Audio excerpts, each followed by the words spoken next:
मित्रांनो, सकाळचे 7 वाजलेले आहेत आणि ही गर्दी बघू शकता तुम्ही किती मोठ्या प्रमाणामध्ये गर्दी जमली आहे. ही सर्व गर्दी नांदेडच्या श्रीनगर भागातील हे श्री स्वामी समर्थ नाश्ता सेंटर आहे. या ठिकाणी मटकी पोहा हा इतका बेस्ट मिळतो की लोकांची तुडुंब अशी गर्दी ही सकाळी सकाळी भरत असते.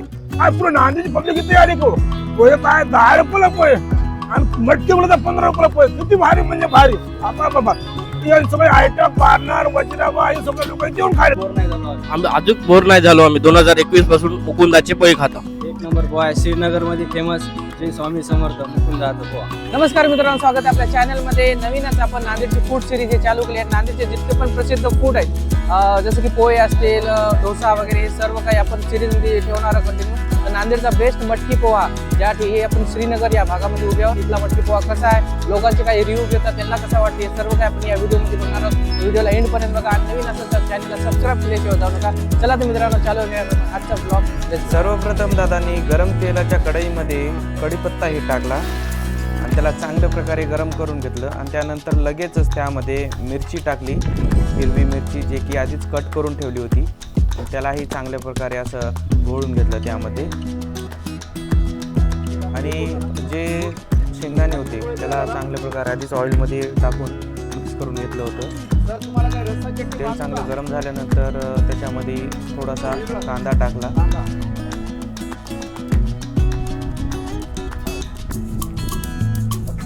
आणि त्यानंतर त्याच्यामध्ये त्यालाही चांगल्या प्रकारे असं कढईमध्ये घोळून घेतलं.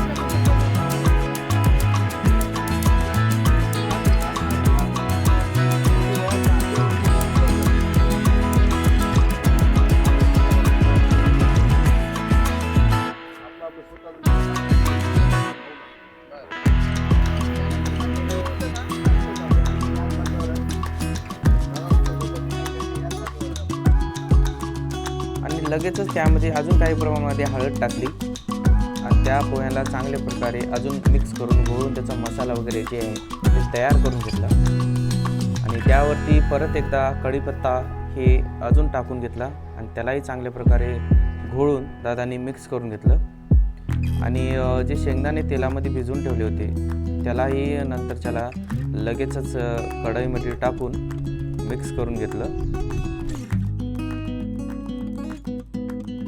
पहिला आपला एकच होता गाडा एवढ्या श्रीनगर भागामध्ये फक्त आपला मटकी पोह्याचा एक गाडा होता पहिला. नंतरचे बाकीचे जे स्टॉल आहे ते नंतर चालू झाले. नंतर चालू झाले. आता म्हणजे 2-4 वर्ष झाली चालू झालेली आहे. तरी जवळपास किती क्वांटिटी आपली सेल होते जवळपास पोह्याची? 50 कधी 60 कधी जाते किलो. रविवारला 60 जाते.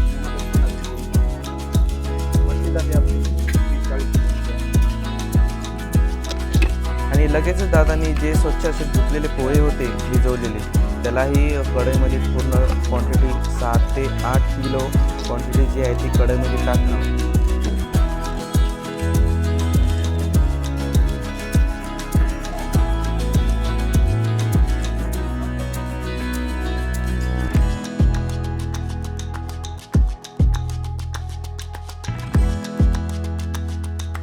कढईमध्ये पोहे टाकणं झाल्यानंतर लगेचच त्यावर काही प्रमाणामध्ये मीठ हे दादांनी वरतून टाकलं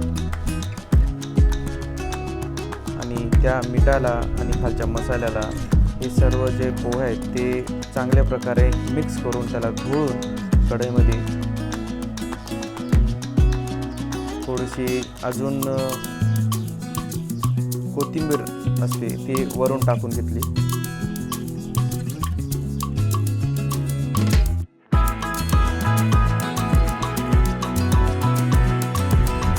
पोह्यांना चांगल्या प्रकारे मिक्स करून घेतल्यानंतर त्याला लगेच त्याच्यावरती कोथिंबीर जी आहे ती फायनली टाकण्यात आली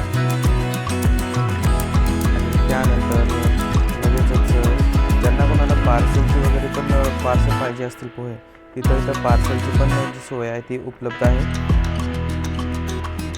पार्सलची सोयीच्या सोबतच या ठिकाणी दादांनी जे मटकी पोहे जे चालू केले तर त्याची मटकी जी आहे ती आधीच तयार करून ठेवण्यात आली होती तर इथं मटकी पोहा हे कसा झाला आहे हे लोकांकडून आपण काही जणांकडून व्हिडिओ घेऊन टाकू. मित्रा रोज येतो का खायला? हो दररोज येतो. कशी वाटते क्वालिटी आणि क्वांटिटी कशी वाटते? क्वांटिटी क्वालिटी एकच नंबर आहे.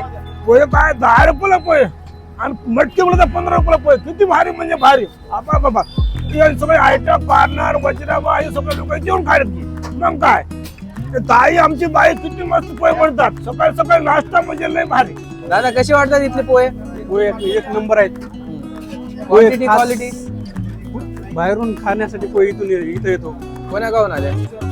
ते लोह्याहून आलो मी लोह्याहून आज पोहे खायला आले. खास पोहे खाण्यासाठी. बरं आणि क्वांटिटी कशी वाटते इथली? क्वांटिटी म्हणजे चांगली आहे का? क्वांटिटी क्वालिटी नंबर एक. त्यानंतर आपण पण ह्या मटकी पोह्याची चव घेऊन बघितली की हे मटकी पोहे कसे वाटतात. आणि दादाने छान प्रकारे आपल्याला एक प्लेट तयार करून दिली.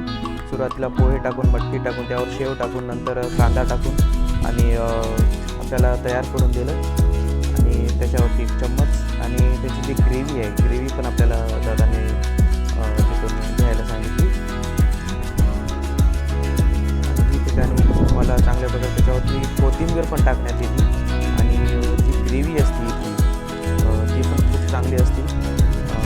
थोडं काही प्रमाणात दही आणि थोडीशी ग्रेव्ही हे सर्व मिक्स झाल्यानंतर आपली फायनली जे मटकी पोह्याची जी प्लेट आहे ती तयार झाली.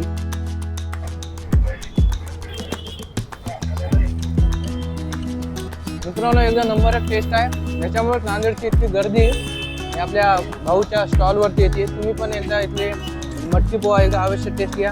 खूप पण नंबर एक क्वांटिटी बघू शकता. पूर्ण प्लेट पण क्वांटिटी आहे आणि क्वालिटी पण एक नंबर आहे. एकदा अवश्य भेटेल. तर मित्रांनो ह्या सिरीजमध्ये कंटिन्यू आपण नांदेडचे भरपूर काही आता आपण फूड दाखवणार आहोत. आपल्या चॅनलला सबस्क्राईब केल्याशिवाय जाऊ नका आणि रेग्युलर अपडेटसाठी बेल आयकनला प्रेस केल्याशिवाय जाऊ नका. जय महाराष्ट्र.